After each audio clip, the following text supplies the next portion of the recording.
So it's a great honor to introduce Dominic Barton as part of our Global Speaker Series today. Dominic is the Global Managing Director of McKinsey, where he has worked for over 25 years serving clients across a range of industries and geographies. Prior to his position as Global Managing Director, Dominic was head of the McKinsey Asia region and head of the Korea office.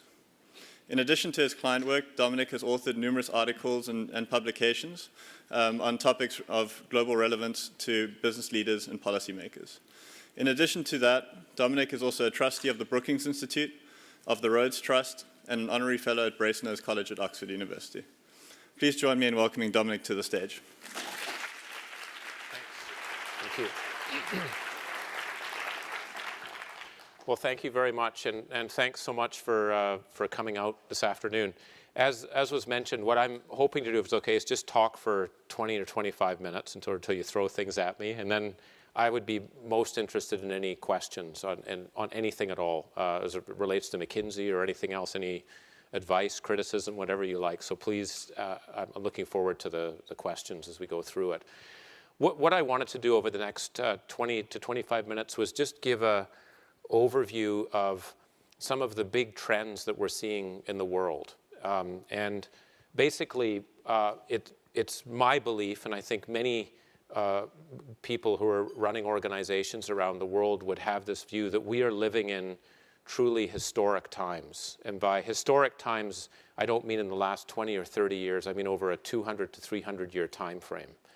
And sometimes I wonder if maybe that's what everyone thinks when they're leading. They happen to be leading in that time. That's unusual. I really do believe this, and none of you are going to be around in 300 years, I think, so you won't know whether what I'm saying is right or not. But what I would say is that the amount of change that we're seeing now is just, I think, unprecedented on many different levels.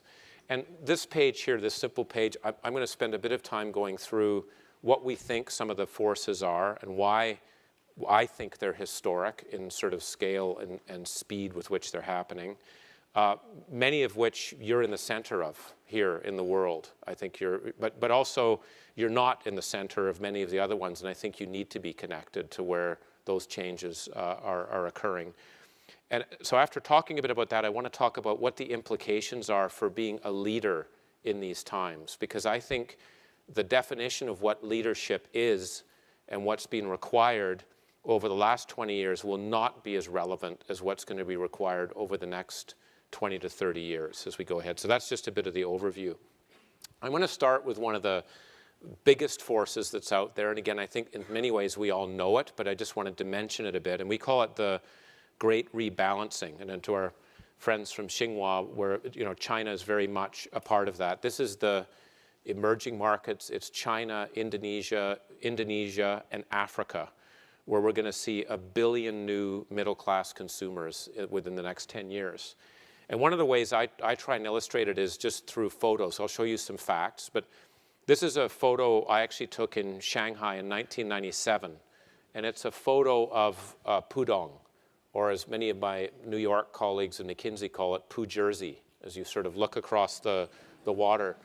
And if you look at what that looks like in 1997, it was a field. I mean, there was actually onions that were being grown. I don't know if any of the colleagues here from Xinhua were from Shanghai, but that's what it looked like in 1997. In 2004, that's what it looked like. Sort of again, 7 years later, that's the kind of the transformation. And that's happening in 200 cities in China right now. And it's relentless. It's urbanization. And you know what? That urbanization is happening no matter what happens to the Eurozone, whether those countries get coordinated or not, or what happens in Washington with the fiscal cliff. It doesn't matter. There's always going to be 1.2 million people a week in the world going from rural areas to cities. It's like gravity. It's a gravitational force. And that's something that I think is going to generate a huge amount of opportunity, business opportunities, but also a huge amount of challenge for us in terms of resources. So this is the big shift, is this rural to urban shift, 1.2 million people a week. We're going to have 1 billion new middle-class consumers, as I said, in about 7 years. We'll have 3 billion new middle-class consumers by 2030. That is unprecedented in human history. We've never seen anything of that scale. And just to put it in again, rank order, if you will. If we think about the Industrial Revolution had about a tenth of the people and took about 100 times as long to be able to have a transformation. So the Industrial Revolution, which is seen as if you think about it in our human history, as a major discontinuity, is a speed bump compared to what we're seeing here. So again, it's just to give you a sense of the scale of what's actually happening. And this is where those 3 billion new middle-class consumers are going to come from. We know about China. We know about India. We should not forget about Africa. And just to give you a factoid, in Nigeria this year, there will be more babies born than all of Europe combined, right? So we have images, right, of Nigeria, some corrupt, terrible infrastructure, backward place. It is actually one of the youngest populations in the world, a dynamic place. A lot of amazing businesses are being born right now as we go through it. If you talk to the CEO of Procter & Gamble or GlaxoSmithKline Beecham and so forth, they will say their future CEO is now working somewhere in Africa, right? It used to be that was the case in Asia. Africa's the place. And I could go, Brazil as well is also a big shift. But this again is something that's there. All I would say on that is, I'll get to this in a minute, as leaders, no matter what you do, whether you're going to invent a new technology or a new business, or whether you're going to work with an existing business, that's the world you're going to be leading in. And so when you think about your networks and the business people that you connect with, it's going to be vitally important that you know people in China and Brazil and Nigeria. It's very important. One of the things I'm trying to encourage very much in McKinsey is within your first 2 years in McKinsey, I want every single consultant to have met a Chinese executive, a Russian executive, a Brazilian executive, an Indian executive, and a Nigerian executive. Now, you could pick different people, but I want them to meet these executives. Every executive's different. I'm not going to say to represent it, but there are differences in terms of how people think, in terms of time frame, how they think about their community. And so it's vitally important to build these global relationships, because that's the world that you're going to be living in. We think it's going to be cities more than countries that matter. You know, talking about China, I think it's too big of a country to talk about as a country. It's really cities. And the way we look at it is there are about 440 cities that are going to account for 60% of the world's GDP growth. Many of these cities, to be very honest with you, I've never even heard of, right? With their names you don't know. And this is we have a city database that we've built of these 440 cities, and we use it with clients. So for example, if you are in the diaper business, for example, or in laundry care, the top 20 cities over the next 10 years are the following. That's where you want to make sure you're going to be based, right, as you go through it. If you think about, again, the young 18 to 22-year-old consumer group, those are the key cities that you're going to be looking at. Again, places like Kampala in Uganda pop up. That isn't sort of a traditional city that would show up on someone's strategic map. But I think it's very important to understand where these cities are. And by the way, in McKinsey, we aren't very good at taking our own medicine, so we've actually applied this to ourselves as well, and it's been quite revealing to us about where we're not and where we should be in different parts of the world. I'm going to just skip ahead here just in terms of the second force. So that's the rebalancing, is this 1 billion to 3 billion new middle-class consumers. We've never seen anything of that scale ever in our history, right? So that's the first force. The second one is an aging population. This is just looking at Asia in particular, but we're going to have gone from having 10 workers for a retiree in the year 2000 to basically having 3 working adults for a retiree. And if you are a government in that, looking at those numbers, you are going to be terrified about what that means, because it's how are you going to support an aged population like that? And this is a big issue for China. It's obviously already an issue for Japan and Korea. But we do have an aging population, even though there are places like Nigeria and India that are young. And so how do we deal with a much older population is going to be a very big shift, not in terms of just the products and services, but also how we do work. I personally think that one of the new areas of opportunity is in lifetime education. The idea that, we go to university, you do, undergraduate and then graduate and you're done is just I think we'll be laughing about that in 15 years and going, I can't believe how those guys did that. I think we're going to see universities for people who are at 50 and then who are at 75 because as they think about the next wave of what they're going to do in terms of where they move. And so this notion of lifetime education and retooling is going to be important because an older part of the population is going to have to work, and we're going to have to rethink how we do a lot of our social services and so forth as we go through it. I feel a bit nervous talking about technology with this group. I actually come here to learn, so I'm not going to spend a lot of time on it. But a third force that's out there, which I think is one of the most profound, is technology change. I have a rule in my role in McKinsey. I've been doing this role for about 4 years, and I didn't join McKinsey to do internal work. I didn't join McKinsey to manage McKinsey, if you will. I like doing external work. So I have a rule which is I see 2 CEOs a day, no matter what, every day, which I've been doing. And what I will do in many of those meetings is ask people, what are the 3 top issues on your mind? What keeps you up at night? What excites you? Always one of the top 2 is technology. And it's usually I'm paranoid and excited. I'm paranoid and excited because it is moving at 5 times faster than management. It's how do I keep up?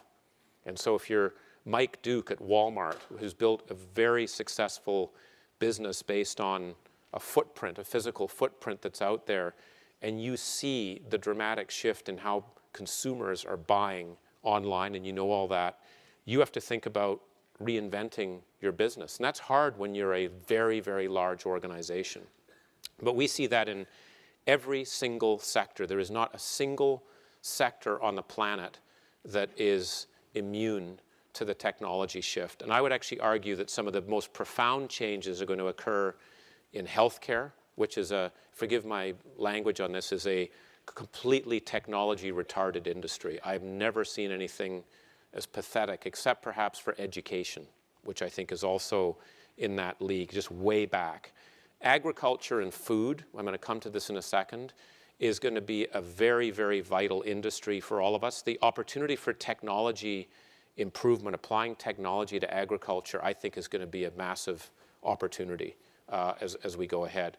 So technology is key. Everyone's struggling to deal with it. We were talking before the session. We have a lot of clients that we now are keen to actually spend time here, just understanding. It's like, my view, Silicon Valley is like a different country. It's not coming to the US, it's coming to a different country and understanding some of the dynamics and where things are going. And you're going to see mining companies, we're going to see oil and gas companies, ag food companies coming here to figure that out. One of the shifts really wanted to focus a bit on is the big data opportunity. That we've created more data as humans in the last 2 years than we have in our entire existence before 2 years before. And that's the amount we're generating. The problem is 95% of that data is useless. 5% of it is phenomenally useful.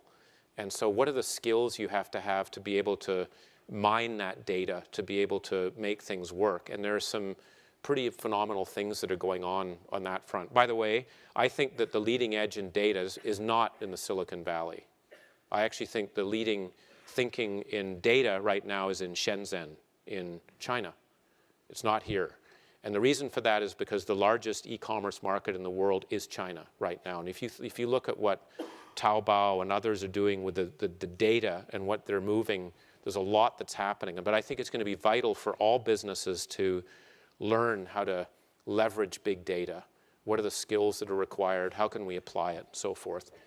So the technology shift, I'm not even talking about how telecommunications and mobile, what that's doing to various businesses like healthcare, where we're seeing dramatically different healthcare services, especially in emerging markets, because of the application of technology. I'll give one example. There's a company in India that has 100 doctors in a call center, has 5,000 nurse practitioners that they basically have 8 months education in diagnosing the basic of diseases, that are serving 2 million people at a quality of health that is better than what you get in New York.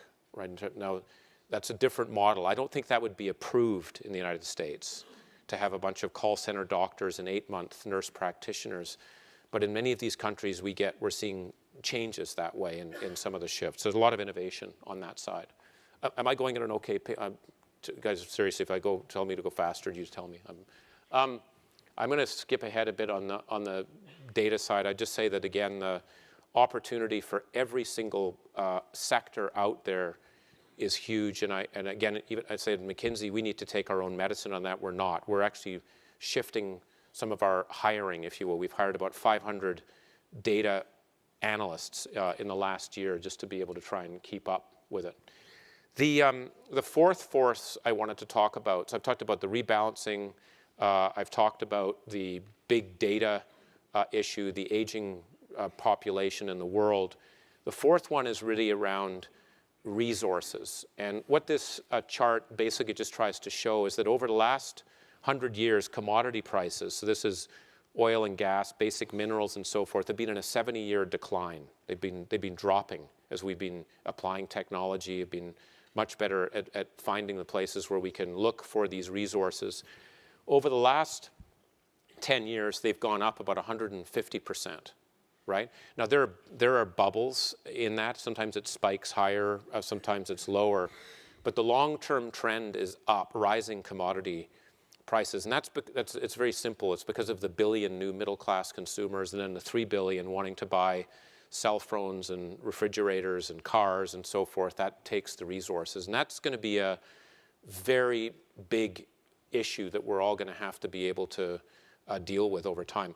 One small story I'll say is when Reshaping was the party secretary in Shanghai. I was in our Shanghai office. I had no idea that he was going to be moving up. We have no clue. We're politically naive in McKinsey. We had a request from the mayor's office to see him. And believe it or not, everyone was too busy. No one wanted to go. So I went with a business analyst.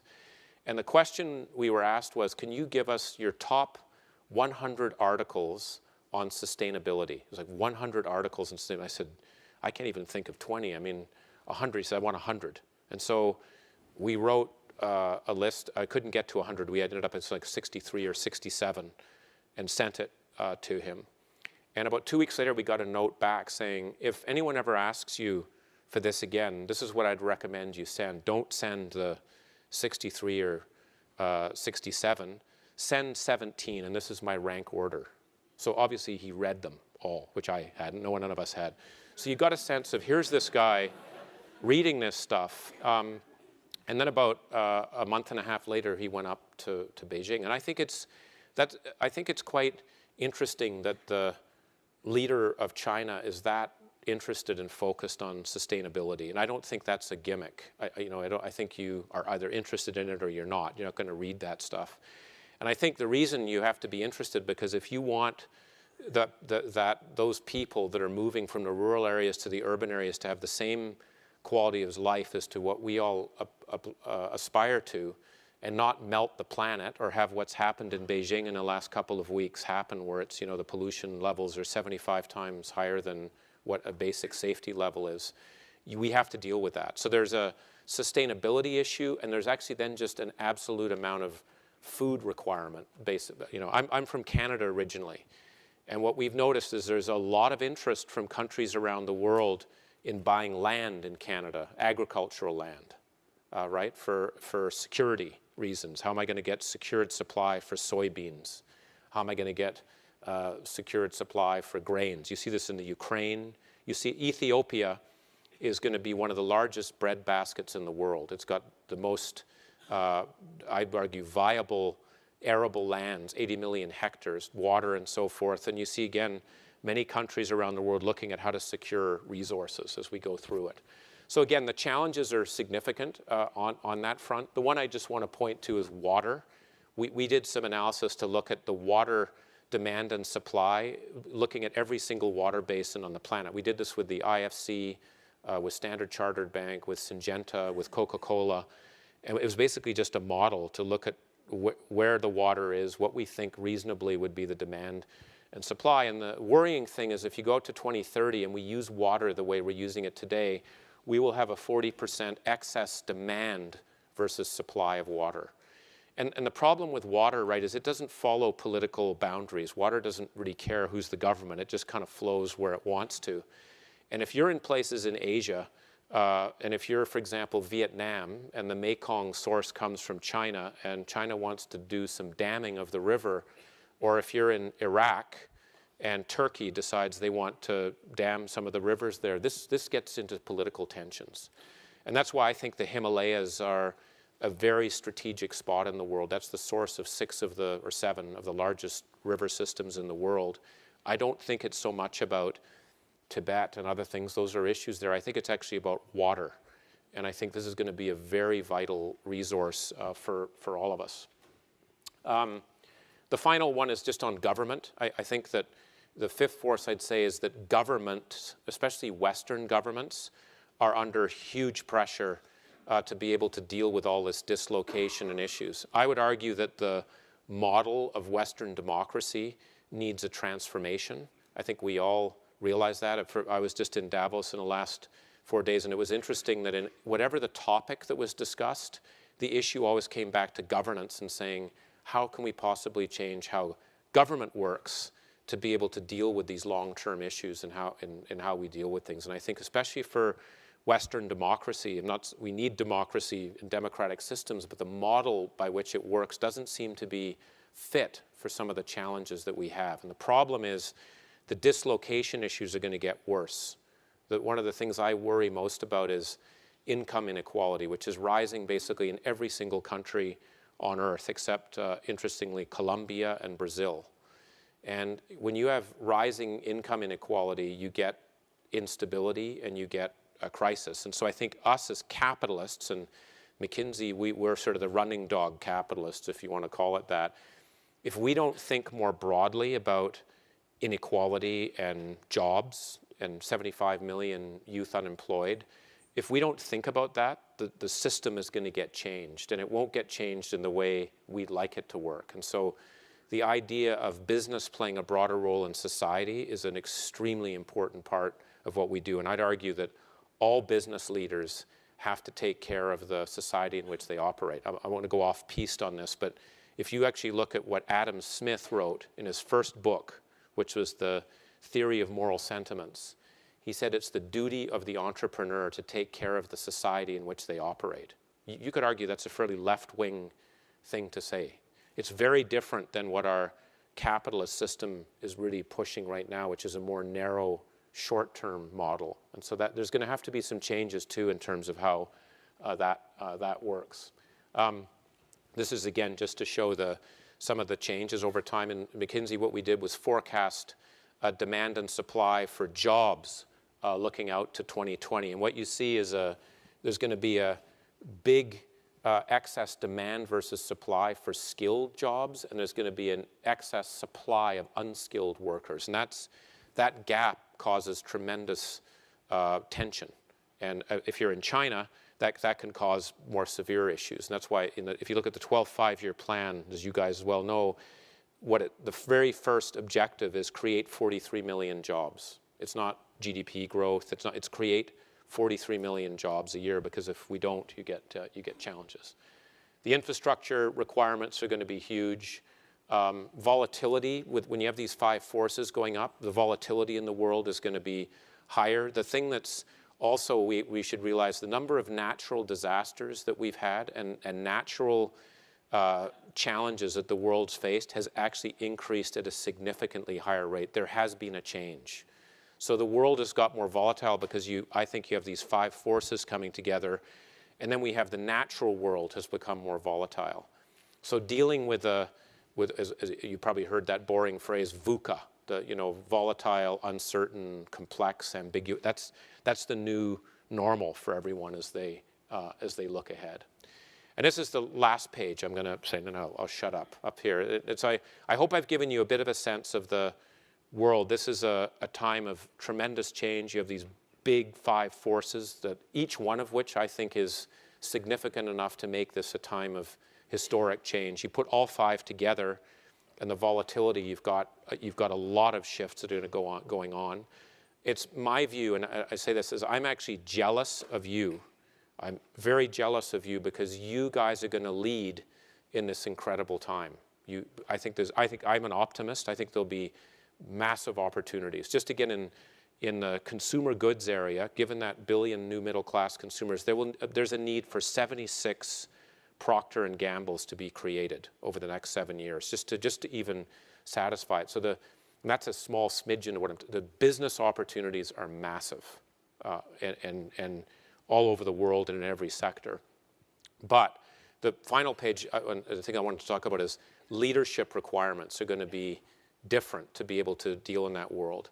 We've had a model which I think has been focused on the CEO sort of riding on a white horse, the kind of Jack Welch, be all, know all, kind of set the direction for 5 years. And I'm not disparaging of Jack Welch. He's a great leader, but I think that model of what we've had in the books and the many things that have been written about the single person with a clear view 5 years out of where they're going is completely irrelevant to what's going to happen as we go ahead. And the way we're looking at this, and we've been spending a lot of time talking with leaders who are leading now in terms of what they're doing, especially since the financial crisis and so forth, is we actually think you have to look at leadership in two parts. There's what leaders do, the role, and then there, I think, is more importantly, who the leader is, your character. And I think we focus too much in places like McKinsey and in business schools on what leaders do, how you spend your time, what you should focus on, what decisions you should make. And we don't spend enough time on the who you are, the character. And we would argue that the character is a muscle. It actually is something that can be built. You're not born with it. You learn these skills as you go through it. And I just want to focus on a couple of them.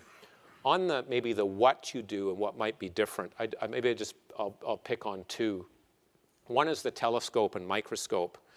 And I've heard this from many leaders today that say basically in this world that's very volatile, yet there's these big secular trends going on. And I learned this actually from the Minister of Finance in Canada, Jim Flaherty, during the financial crisis. And he said, I need to be used to having a telescope in one eye and a microscope in the other without getting a headache. And I don't know if anyone's tried that. You put a microscope in one eye. It's not a very pleasant experience. You can't focus. But the point is you need to, because you have to have a short-term microscopic view because there are so many volatile things happening. You could be out of business. Because of risks, because of a new competitor, whatever you want to say, that you have to manage for the very short term. The reputational issues, there's so many issues going on.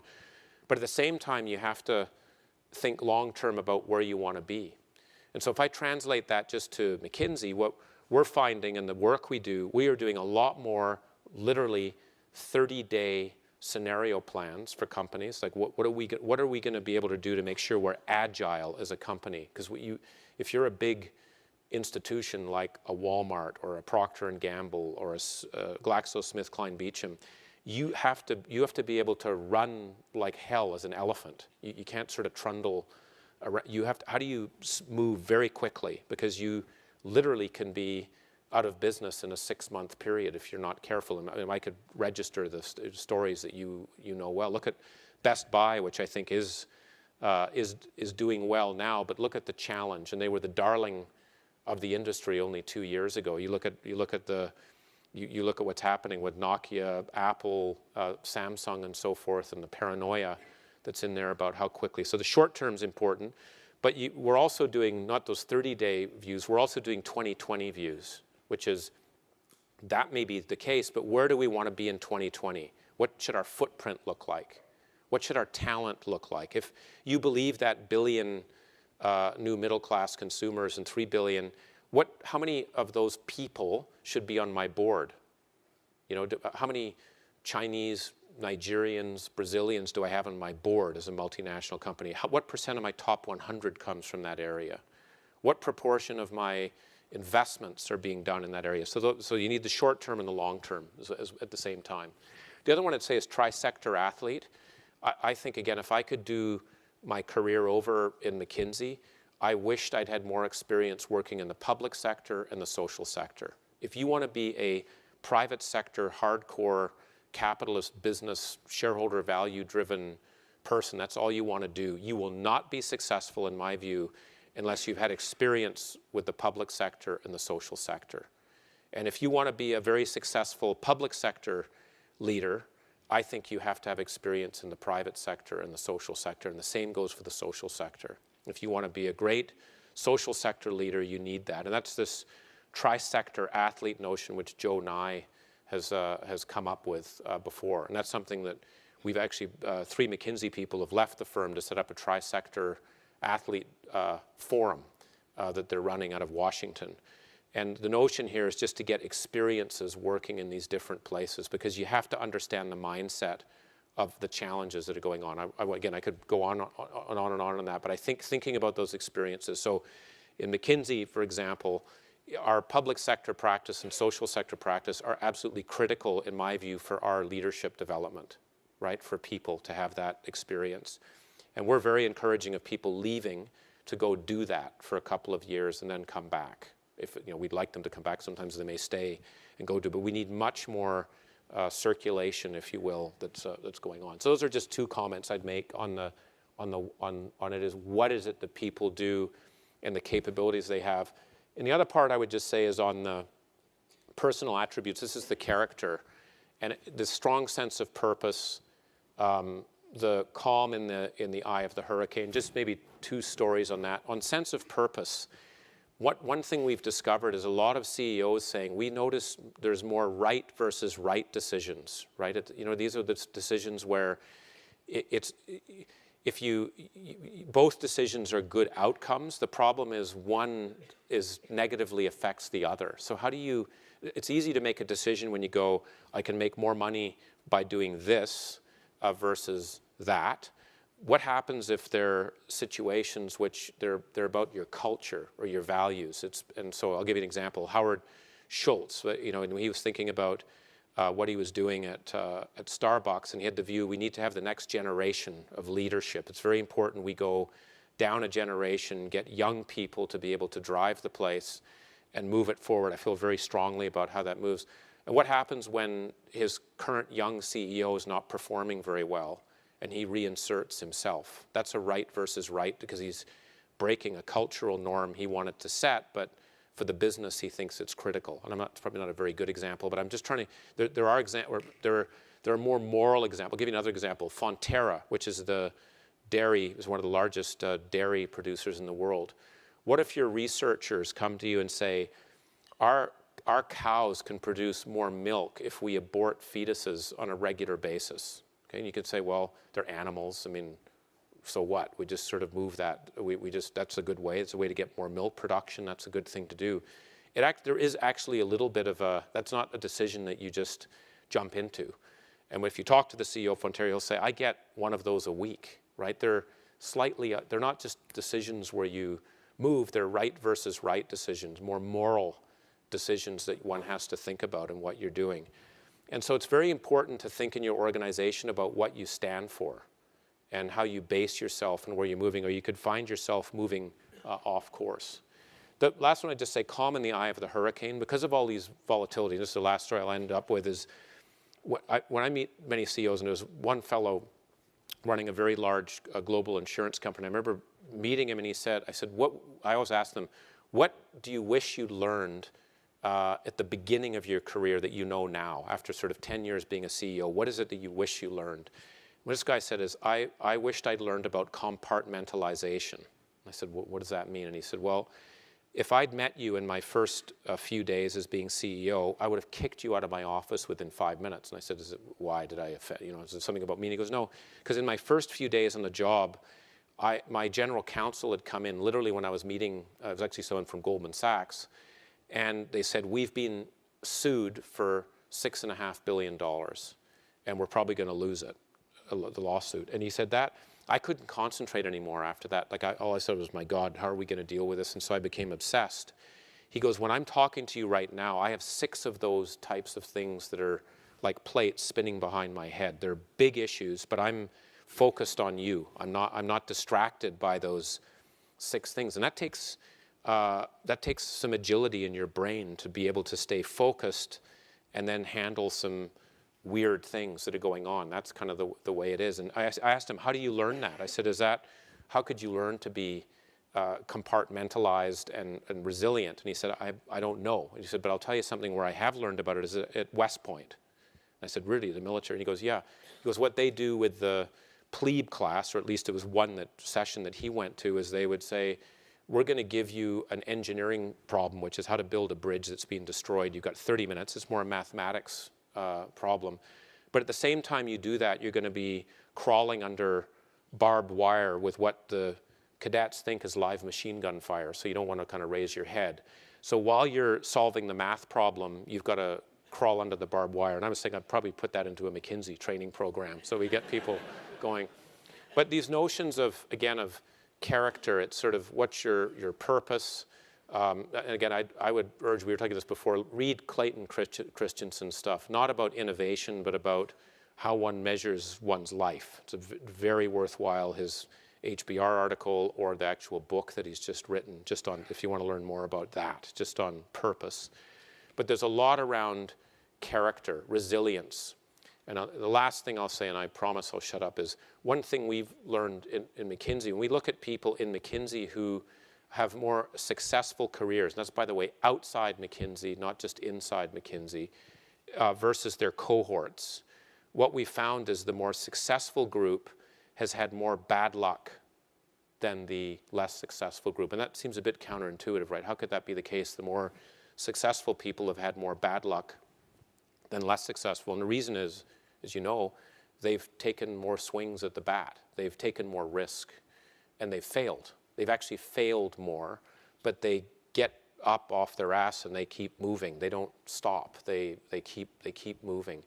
And one of the things I think that's very important in the character side is how can we give people many chances to try things, recognizing that they're going to fail, and then allow them to keep moving forward. And we found that in other industries and professions as well. So a time of historic change, a time for new type of leadership in what you're doing. And as I said again, I'm jealous for you guys because you're going to be leading in these historic times. I'll shut up right there, and why don't we go to questions? Yeah.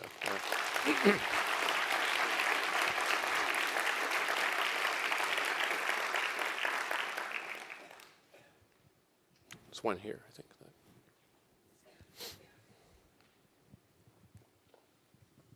Dominic, thanks for coming today. My name is Federico. I'm a second year MBA here, and I'm from Italy. So in all these big changes that are happening and will continue in the future, where do you see a lot of the growth coming? Will it be just big companies getting bigger, or also entrepreneurship? And how does that impact the model of a consulting firm helping those clients? So what are the big challenges and opportunities for a firm like McKinsey in the future? Sure. Well, I think there's going to be a huge number of new companies growing. If you look at in the 1930s, the average lifetime of an S&P 500 company was about 90 years, right? That's how long they would last. Today, it's about 17 years, right? So it sounds negative, I don't mean, the death rate of companies is actually quite high. And by the way, I worry about that in McKinsey too, right? We're not immune. You have to keep changing. If your clock speed is not at where the market is, which is going faster and faster, you will be gone. There's no way. And I think in that vein, we're going to see, just because of that, more new companies that are being created. But if I looked at those sectors that are going on, I look at ag food, I think is going to be one of the single largest business opportunities in the world. It is a very fragmented, unsophisticated value chain. Just like mining was 30 years ago, I think we're going to see a huge amount of innovation. Companies that we don't even know about that are going to be very significant companies over time. That's going to be a very big area. I think as I said, on the whole information services related businesses that we're going to see formed are going to be mammoth. It's a new service sector, if you will. If you just think about, the businesses that provide information on used car sales, right? It seems like a pretty boring, benign business. I think that's going to become one of the most significant businesses that's out there because of just how people use technology. That's one in China, for example, which is a huge opportunity. I think also the form of business will change. I think retail will be online. It already basically has become that way in China, much more so than us. In fact, we've got entrepreneurs that we're working with in China that are now focused on buying land where they think warehouses will be built to supply the online. That's sort of their business model. They're trying to, because of just the scale of where that's going. I think education is going to be a massive business because of this lifetime learning. I think the transformation about how education is done, especially at the junior levels. We were talking about Herman Greff from Sberbank. If you get a chance to hear him, his view is that the bulk of our educational money should be focused on preschool, because he thinks that he believes in a lot of the science that is that, you know, your brain is basically formed by the time you're 6. So that's where we should be putting 80% of our money. And he's actually building businesses on this side of it. I don't know whether the science is exactly right or not, but I'm just saying that that's a change. Healthcare, which I said again is a backward business from a consumer side. I could list off 50 different businesses. If I get fired from McKinsey, there's so many opportunities on that, just on the healthcare side of what could be done. So I think it's a time of huge entrepreneurial opportunity. And for McKinsey, I think the issue is we need to make sure that we're working not with the existing large players, and by the way, they're important because they're changing, they're not dying, they're trying to move, but it's very important we work with small players. So when I was in Davos, for example, I made it a point this time, I basically met with organizations that had a market cap of less than $200 million, right? And if I look at some of them in Africa, for example, I met a bank CEO, that this was a little larger, they had about $1 billion market cap. They remind me of Indian banks in the mid-1990s. So what we're having to do is work with smaller institutions that are more faster paced. We also have to be able to work with large organizations to help them basically build their attackers, right, in terms of how they're operating. And the way we work with clients, our clients don't just want project teams of people to come in and serve them. Sometimes they just want data, right? So we're doing a lot of work in healthcare right now where the hospital group wants our benchmark data, which is proprietary that we've built, and then have some people that can help advise them on how to use that information. So we've probably acquired, I guess, 4 proprietary data companies in the last year as we build that out. And I don't think we're moving fast enough on that side. So I think I think it's a time of huge opportunity and change in terms of the businesses to be built. Go here and then, yeah. Thanks for the interesting talk. How do you see the governance structure changing in organizations? Do you still see hierarchy in 2050, or any thoughts on that? And then also the income gap. So today the CEO is 300x of average worker in the US. In terms of income, you see that shifting, or it'll remain the same? Yeah. I think we're definitely going to see flatter organizations or multi-leader organizations. One of the last books that Marvin Bower, who's really the founder of McKinsey, wrote was called The Leadership Organization. His view is that a partnership model, because in McKinsey, I'm not really the leader. I'd like to say I was. None of the partners would really believe that. Everyone is a partner is out there doing what they want to do. In fact, the reason I joined McKinsey is I didn't want to be told what to do. And if someone did tell me what to do, it's kind of like the hair on the back of your neck goes up, because I want to have the freedom to build whatever practice I want to do. And I think, as I mentioned, in these organizations where there was this model of the one CEO that has all the views, with that complexity, one person there's no way you can handle that. So I think we're going to see much broader leadership groups where you have more ownership together in the organization. And we're seeing that happening in organizations where you have more leaders that they may have an area of specialization, but they have a common ownership of where they need to do. So I think we're going to see flatter, broader leadership structures in terms of companies and where they are. And related to that too, I do think the income gap is going to shift. I think that if there are some vital parts of organizations that may be 6 levels down in the organization. And again, I don't want to speak for Apple, but if you're the person who is building the curves on the tablets and so forth, that's a pretty critical, or doing the technology on that side, that may be creating a huge amount of the value that's actually occurring in the organization. I think people are going to recognize specialty and capability more, so that you're going to see more variation. In many views, it's kind of like, well, I think investment banking is going through a major transformation. The banking industry as a whole is going through it. One of the things that was always interesting in investment banking, and you could argue that the compensation has been out of whack and so forth, the top person in the investment bank very rarely was the most highly paid person, right? I mean, you just had wide variation. So I think you'll see a broader view about that. My own personal view, and this is more a political view, is I actually think we're going to see, I think the excesses are going to have to be taken back, either by, I think it's very difficult to say you can't have more than 300 times. I don't believe in forcing it, but I'm actually then a believer in tax. I actually think we should pay more tax. It may seem like a but I think someone has to pay for that dislocation of the job. Government can't do it, and so someone's going to have to pay for it. And so I think either way, the net, if you will, is going to come closer together for it to be a more vibrant system. That's a personal view. Yeah. How do you see the kind of the overcoming the scarcity mentality around the resource issues that you pointed out with water and other things? How do you see that evolving? I mean, hopefully it doesn't come to warfare, but how can we get ahead of that, as nations or communities, to where, spoke of land, both arable land being brought up, and water resources. How do you see that playing out? Is there a good scenario that this could turn out to be a happy ending rather than some of the negative paths that could go down?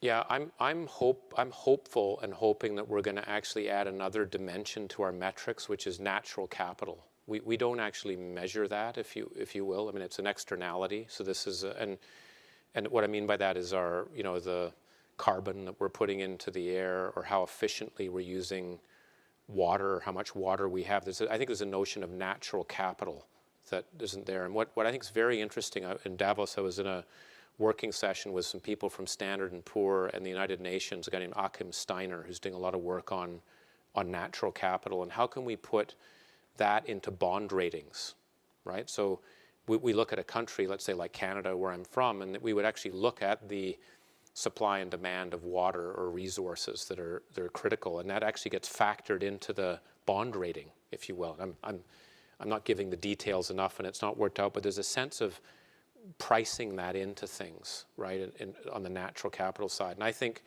we're going to have to go that way. The other piece of work that I'm very excited about is the work done by Ellen MacArthur, the woman who sailed around the world in the Vendée Globe. She's got this foundation, and they're calling it the circular economy, right, which is basically requiring businesses, especially manufacturers, to think more deliberately about what proportion of that material will be recycled. So if you're making a cell phone, you actually have a standard that says those parts are made such that when you finish using the cell phone, you return it to the people you bought it from, and those parts, or 85% of those parts, are used again, even if it's in some new technology. And today, I'm giving you a very gut ball view, because it depends by metal and by natural resource. We're recycling about 5% of what we do. So there's huge upside. And I think that's, again, where some regulation may come in. So there's pricing and there's regulation. And I think we'll have to get there, because if we don't, the consequences aren't good. Again, from a very personal point of view, I think a lot of World War II, and you look at what was happening with Japan, and they were going through their own version of urbanization and a growth in the middle class that had to be fed. They had resource problems in Asia, and there were tensions around where to find that rubber and oil and so forth. And I'm not saying that's the reason why we had that conflict, but it certainly played a part. And I think if you are leading a country and you've got 500,000 people coming into Shanghai every year, and those people need to be fed, and you don't have enough food to be able to feed them, you want to find security of supply. And so I think I don't think we'll get to that outcome, but that if we don't, that's the unintended consequence. I think we'll get a lot of tension because there just won't be enough resources to do it. Oh, sorry. Why don't we go up there and then to you? Yeah. Name is Colin Supko. Thank you very much for being here. So I wanted to talk to you and ask a question about the personal attribute side of your circle here. As a world-class consulting company, what are you doing to address the personal attribute situation other than talking to executives about, hey, this is the type of new leaders you need to be bringing up in order to survive in this VUCAT environment? And have you seen any models that have been successful in making that happen? It's a great question. I mean, I think we are definitely, and I wouldn't say we're there yet, but we've just done a complete review of our people development side of things. I'll just say one thing is in McKinsey, I think McKinsey alum, there are 192 CEOs of billion-dollar-plus companies that come from McKinsey. And that's a very important metric for me, that we actually generate CEOs. I'd like people to stay in McKinsey, but the big fact of the matter is that 90% of the people leave, probably the good people. Actually, they go, I'm not that good, so I stay.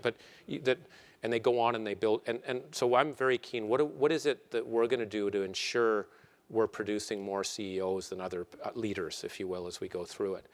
And what we've done is revamped our people process. And we've done a number of different things. When I mentioned this tri-sector athlete piece, what we're doing is that's why it's vital for us in having a social sector practice and a public sector practice. There's important work to be done there, but frankly, a big reason why we have that is because we want people to have experience in working with those institutions, with leaders in that place. It's part of I could think of many other sectors we could focus even more on, but it's very important in my view that each of those sectors is at least 10 to 15%, each of them themselves, of what we do to ensure that everyone has a chance to work in it. The second thing we've done is we've opened up our model on secondments. It used to be the case we weren't allowed to do secondments. When I was in Asia, because I was far away from everyone, I had the view of I asked for forgiveness, not permission, so I did them without permission. I got in trouble a few times. So having people go and work at an NGO, right, for a year and then come back. Have people go and work in the government at many different levels. Sometimes it's in a delivery unit or working with a prime minister or actually even going into a cabinet. So we want to ensure that people have those opportunities for the secondments, and we talk about them in terms of what we're doing and where we are.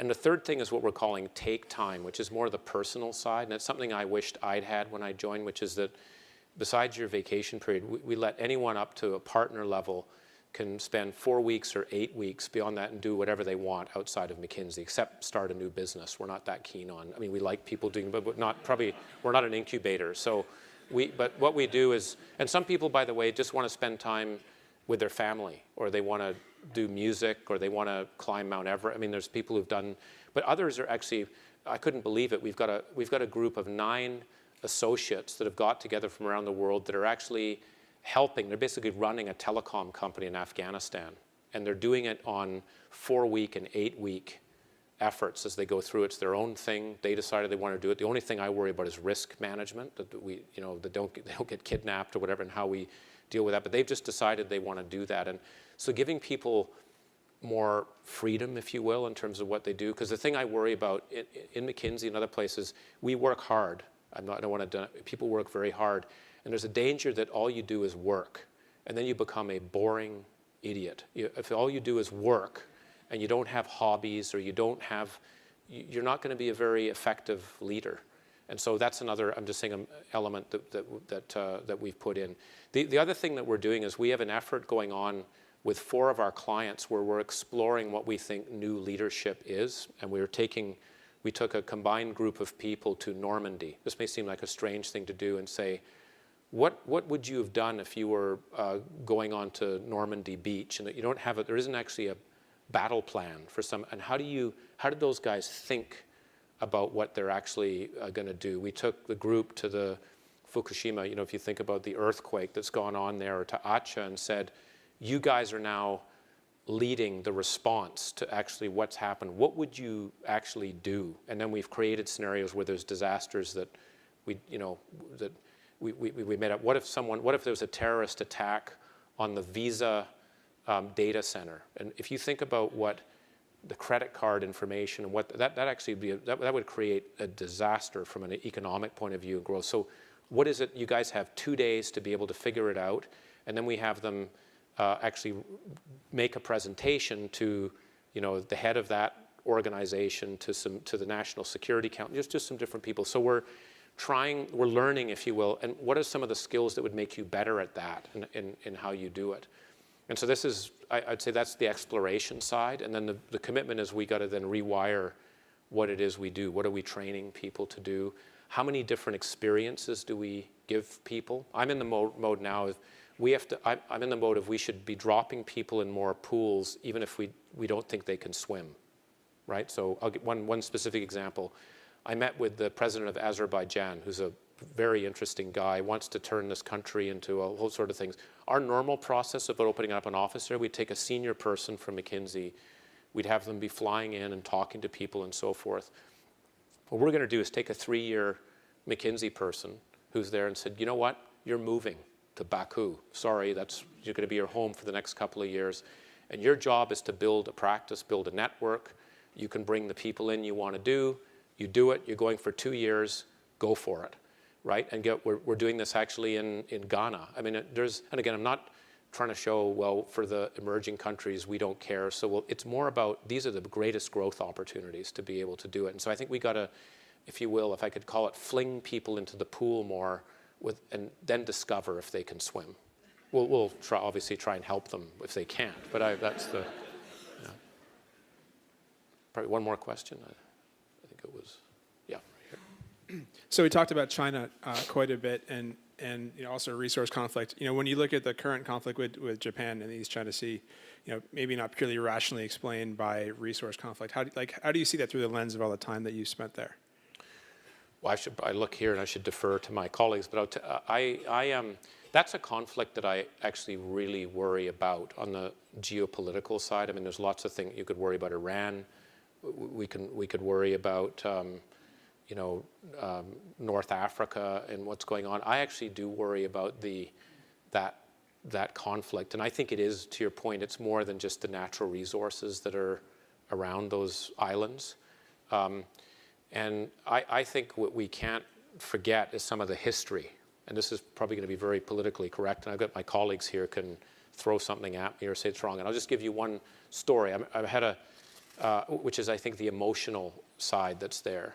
And I think that the need to be able to kind of build more bridges at all sorts of different levels, especially between China and Japan, is very important because of the history that's going on. And the story I'll just tell you just quickly, and then it's probably not a very good story. We had a summer associate conference in Singapore, and there were 2 Chinese summer students from Harvard, actually. There were 2 from Taiwan and 2 from Japan. We were having dinner together.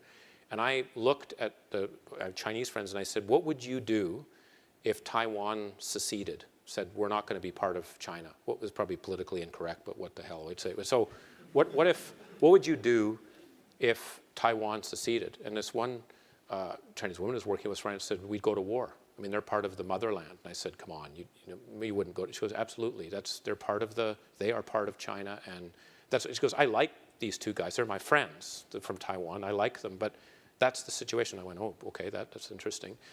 And then I said, what about Japan? And this one particular a woman said, I hate the Japanese. And I went, holy God. I said, now, hate is probably too harsh that's an English word. That's not really a word. She goes, no, I know exactly what that word means. Now, I like those 2 guys. They're great. But I don't like what's been done before and where it is. And that to me, it's not a very good example. It's too anecdotal, but I'm just saying I think there's a lot of emotion.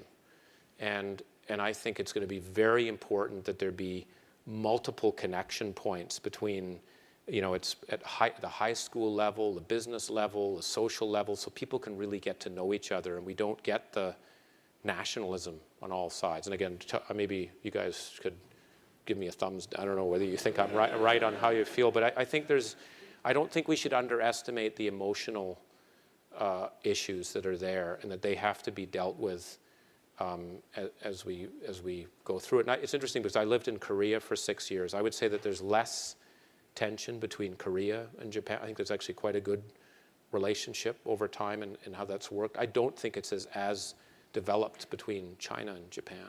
So I think we have to be careful about these conflicts. And what's interesting, right, and I don't want to sound, this sounds like, I don't want to end it on a down note, but we're coming up to the anniversary of World War I, and I don't know how many historians are here, but if you think about how that war started, there were accidents, a series of accidents in some ways that occurred.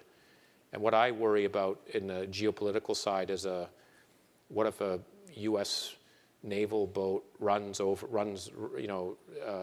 over 6 North Korean fishing boats somewhere near those islands? When, you know what I mean? You just can, and that's why I think communications is going to be key.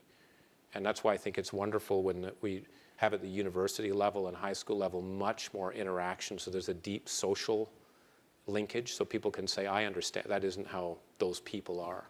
And probably, I didn't want to end on a emotional thing like that on the conflict, but I do think we have to realize that with a world that's more volatile, and there will be scarcities and so forth, and also inequality.